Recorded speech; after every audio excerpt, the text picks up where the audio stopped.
Get ready to battle with magical corgis. This is our review of Clash of Corgis.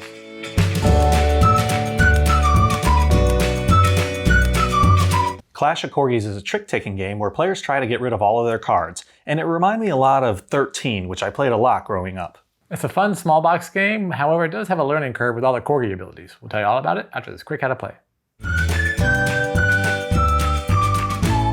At the start of the game, each player is dealt 12 cards as their starting hand. The first player will play a card or a set of cards with matching numbers. Then, each player will play a card or set of cards with a higher number. If a player cannot play, they must pass. Each card also has a special ability that will activate when played. When all but one player passes, the remaining player wins the round and starts the next round. The first player to get rid of all their cards wins.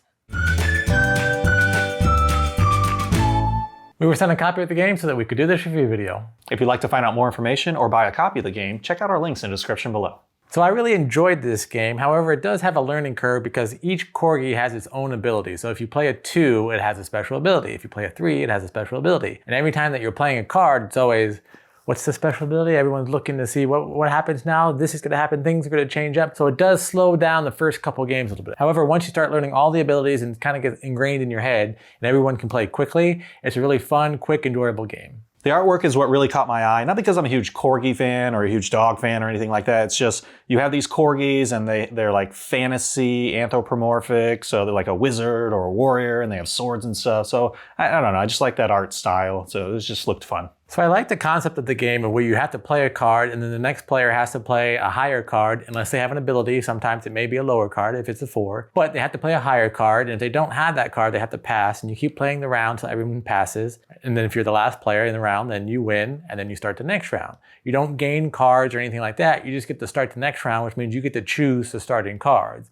And you get to choose like, well, maybe you know that certain players don't have certain cards. So I like how you have to think about that concept. And I like how you try to win the round so that you can start the next round to then take a better lead. Now you were saying it's kind of similar to another game you used to play. I've never played this game. So this game, I liked all the mechanics, but you said it's similar. So how does it compare? How's it different? What do you like better? Yeah, so it's kind of like that debate, right? Like take a game you really like and just try and improve it a little. So 13 is pretty much like this, although I'm seeing the slight variations, right? Get 12 cards instead of 13 cards. It somewhat reduced 13 a little bit, but then complicated it by adding each number had like a special ability. So I like that because it's slightly tweaking a game like an old classic that you love. Like if we add something to checkers or chess or something, or add that and make it a huge game. Like I like how they did that. I identified it immediately. I'm like, this is 13. Because each card has an ability, when you're first learning the game, everyone will need to know what those abilities are. And the game doesn't come with reference cards, which is going to be part of my dislikes when we get to that section. But it is listed in the rulebook, but this is the only one. We made photocopies of it and gave everyone a photocopy because you all need to know what these rules are when you're playing because it will determine which card you're going to play. But they do list them all here and they all have fun abilities, and the abilities do make the game more strategic. I like the gameplay, but we needed reference cards. Each player needs to have one of these while you're playing. I guess if I forced myself, I could have made a story with each character, right? Like, this is the number 6 character, and he's a rock wizard, and he discards 1 card from my hand or field that matches a suit for this play. So I could try and make up a story to remember, like, the rock wizard does that. So I wish there would have been some sort of iconography or easy symbol or something that I could relate to it, right? Like, oh, rocks or burn or something. Yeah, that makes sense. Like, because they do label them, right? Oh, this one grants lunge and burn and deadeye and panic. It's like, oh, well, those words mean nothing to me because I can't associate them with the cards yet.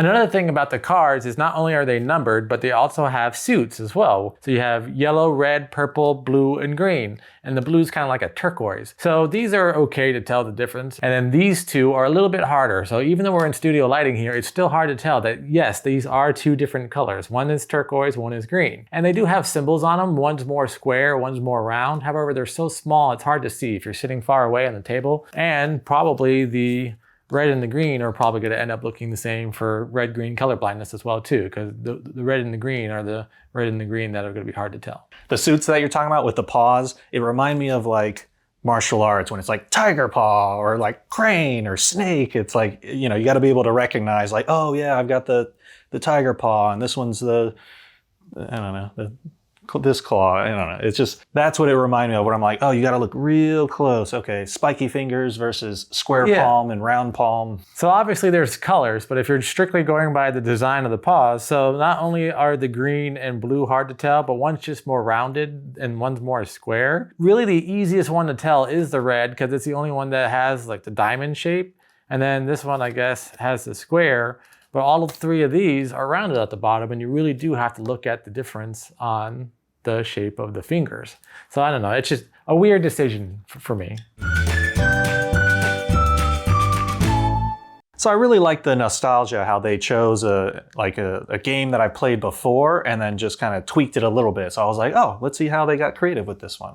I like that this is a small box game, just 55 cards, sits here, you can take it anywhere. And even though I've never played 13, I really enjoyed the gameplay of this game. So I don't know if it's just the gameplay of 13 or just everything about this game. I like the magical ability, so if that's not in 13, I like that. So I really enjoy how much fun it is for being a small box game. What did you not like about the game? I would say it's probably that, like, although I like the fantasy and they gave them all these, like, a wizard, a swordsman and whatnot, I just wish the abilities, like, I could have made the connection in my mind without having that answer sheet or, having to refer to it. It's like, oh, yeah, obviously I'm going to burn you, and burn means yada yada.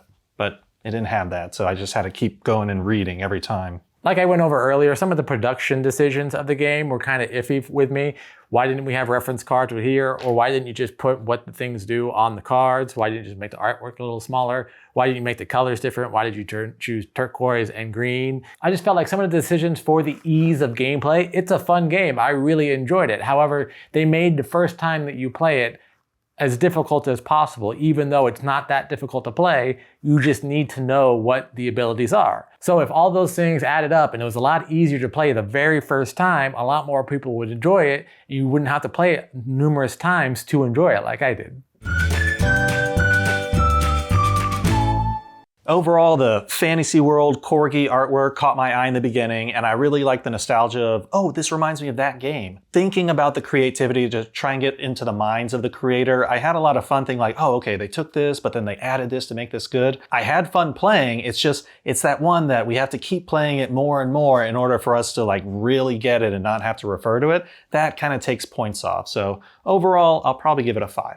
Overall, I really enjoyed this game. I think it's a lot of fun. It plays quickly, especially once you know all the abilities and you can play the game without referencing anything. I do think they made a couple poor design decisions as far as making it more accessible to first-time players. However, overall, I'm going to give the game an 8. And that was our review of Clash of Corgis. What'd you think? Ready to have a doggone good time? Let us know in the comments below. Once again, we'd like to thank the publishers for sending us a copy so that we could do this review video. If you'd like to find out more information or buy a copy, check out the links in our description below. And as always, if you're enjoying our content, please like this video and subscribe to our channel. Until next time, I'm Lee. And I'm Kenny. And go party like a board gamer.